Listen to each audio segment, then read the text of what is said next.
contender for his match with Jey Uso this Saturday. Everybody's favorite, Logan Paul. Shout out to D. Martin 5th, who sent in a $2 super chat. Thank you for that. Says, great show tonight and happy May 19th, Kane. That's right. You better be careful. It's Kane Day, although it is close to the end of the day, but we still have about an hour left as I do this stream. You never know where Jacob Goodnight is lurking. Logan Paul came out there, cut a heel promo to hype up the match with Jey. The crowd, instead of whatting him, was yeeting him, saying yeet after every word he said. I like that. I like the fact that the crowd was using Jey's word and not what. Gunther came out there and interrupted. Gunther got the "you tapped out" chants, and he did praise Logan Paul, said maybe there were some things Logan Paul could teach him. However, he said that while Logan as champion would be great for business, the problem with that is it would take away Gunther being able to beat Jey for the title. Gunther said it's personal between him and Jey, and if Gunther doesn't get to beat Jey, he will feel disrespected, and he will eat Logan alive when they finally have their match for the world title, and that's coming up in 3 weeks. Jey then showed up. Gunther had left the ring. Jey laid out Logan Paul with a super kick, and we'll talk about the follow-up to this later on. We saw footage of Adam Pearce officially signing Roxanne Perez to the Monday Night Raw roster. More on that in just a little bit. I did like the opening segment, by the way. Nice little setup. People were thinking, well, wait a minute. Jey Uso laid out Logan Paul. What does that mean? But stay tuned. Backstage, Paul Heyman said that Braun Breaker wasn't looking for Jey's title, but rather looking to slow down Jey's momentum. Heyman was saying this to Jey, and Heyman made it clear that whoever is champion, it's all short term, because the long-term plan is for Seth freaking Rollins to be the world heavyweight champion. Thank you to everybody watching live, by the way. We got JJ Williams in the house. Shout out to JJ. We had our first match of the evening, Penta and AJ Styles going up against Finn Balor and JD McDonough. Hot crowd for this match, hot crowd for this show. Greenville, as I mentioned on X, one of the better WWE crowds in the U.S. in quite some time. They were really into AJ Styles. Another one of those crowds where they were reacting like a good crowd should. They were chanting for the good guys, booing the bad guys, not trying to hijack the show with their own crazy chants. They were just into the show. They were into the matches, into the characters.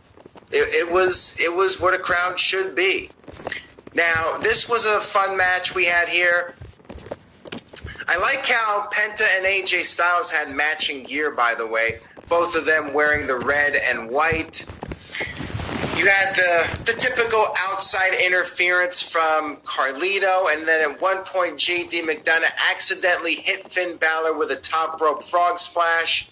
Carlito threw Styles into the ring post, but then Penta came back in, went back and forth with Finn Balor. Penta then got the upper hand, but then JD McDonough had a steel chair. Carlito got involved. Styles took out Carlito, and then JD McDonough was laid out by Penta with the Mexican Destroyer on the floor. Then we had interference from El Grande Americano, who headbutted Penta with the loaded mask, and then Balor was able to finish off Penta with the coup de grace, got the 1-2-3 victory. Feels like it's been a while since Finn Balor won a match on Monday Night Raw.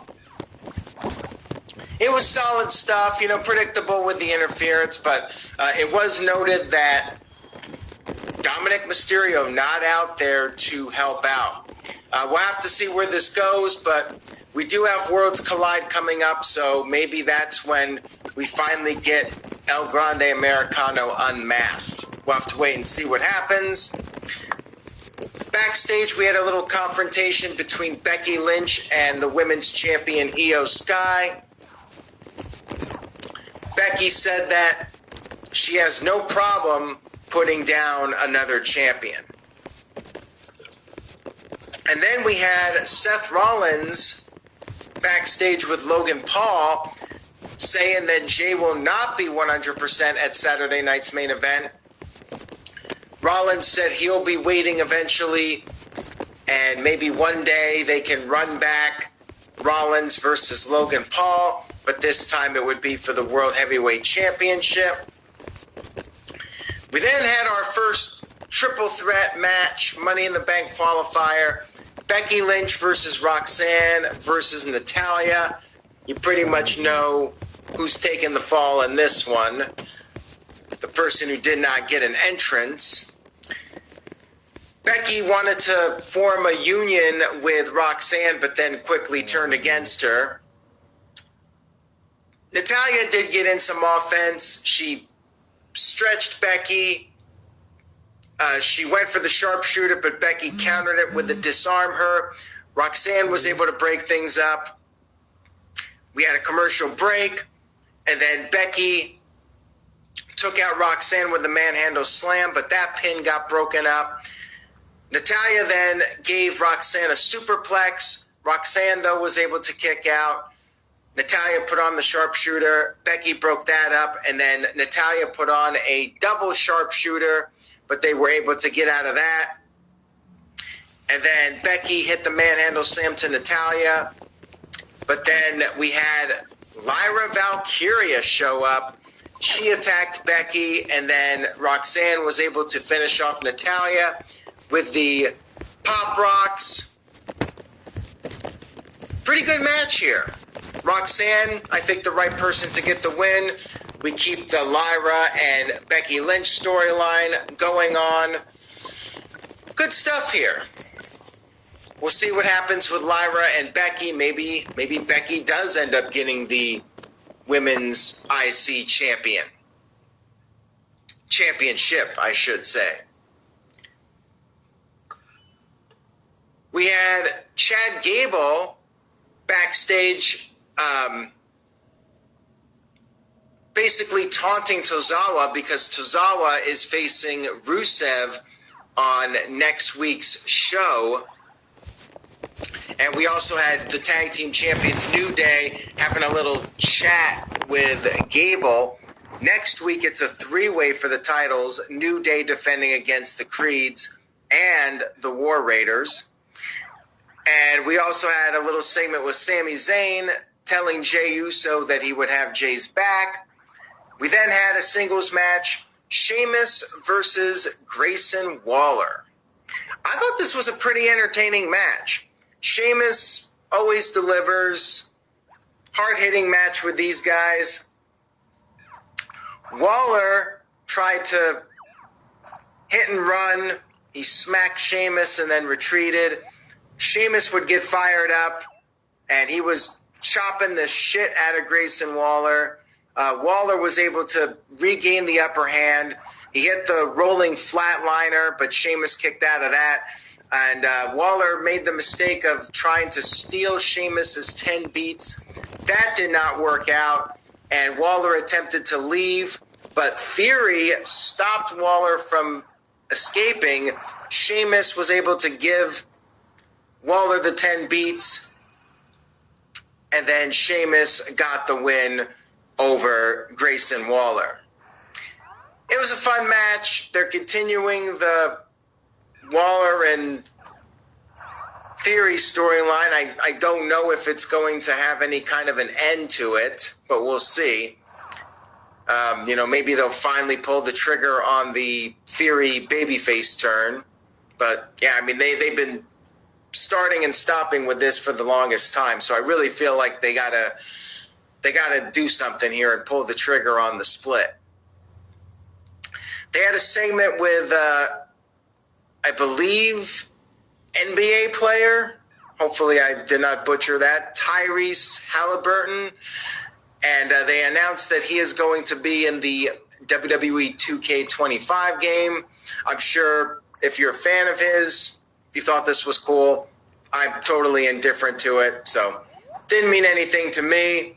But if you're a fan of his, I'm happy for you. Backstage, Seth Rollins approached Gunther, and Gunther said that Rollins is not the long game, but Rollins said that Gunther will be a target if he wins the title, and Gunther was very eager for that to happen. He will eagerly await Seth Rollins coming to him and trying to target him. We then had another women's triple threat match, Rhea Ripley versus the returning Kairi Sane versus Zoey Stark. Now, earlier in the show, we saw footage of all three women. Kairi got a good reaction. Zoey got no reaction. And Rhea got a massive pop. And then she got an even bigger reaction when she came out for this match. I mean, she is the top dog in WWE right now. I mean, you have people screaming for her. And not too many wrestlers get that kind of reaction. It's like a rock star, like the Beatles or Taylor Swift today, where you just got people screaming when they come out there. That's the kind of level of superstar that Rhea Ripley is at. But unfortunately, the story of this match was Zoey Stark getting injured. Zoey was going for a missile drop kick to Kairi, and the timing of it was off. Zoey landed awkwardly, hurt her knee. People think she blew out her knee, and the match was pretty much just stopped dead in its tracks. You had officials coming out there, and during the break, they helped her to the back. I think one of the trainers or the ringside doctor, somebody had to actually pick up Zoey and help carry her to the back. So that's pretty rough. And I wish her the best. I hope this isn't the end for her, but it's not looking good. You know, her two partners get released from the company, and now she gets hurt again, and she has a history of injuries. Yeah, it's not looking good for her. I mean, this could be, sadly, a career-ending injury for her. I don't know if she comes back from this and, you know, if the company will invest in her, knowing her history with injuries. It's going to be a really uphill battle for her. But I'm wishing her the best. You know, hopefully she can come back, and maybe her recovery will get her over with fans. Never say never. But yeah, my best wishes out to her. It sucks. It's terrible when something like this happens. The match had to go on. They turned it into a singles encounter. And I think they did the best they could under the circumstances. They had a couple of cool moments in this one. Kairi came off the top, and Rhea just caught her with a drop kick, and then Kairi tried the insane elbow. Rhea got her feet up, and then Rhea was able to pin her with the riptide, and I'm thinking Zoey was probably going to be the one that took the fall in this, but they had to come up with something else. Rhea gets the win. I don't think that Kairi would have been pinned in her first match back. Rhea wins. She's entering Money in the Bank, so they're adding some star power to that one. We had a Rusev promo to hype up his match with Tozawa for next week. He said that Tozawa's an ungrateful little man and his arrogance is going to get him slaughtered.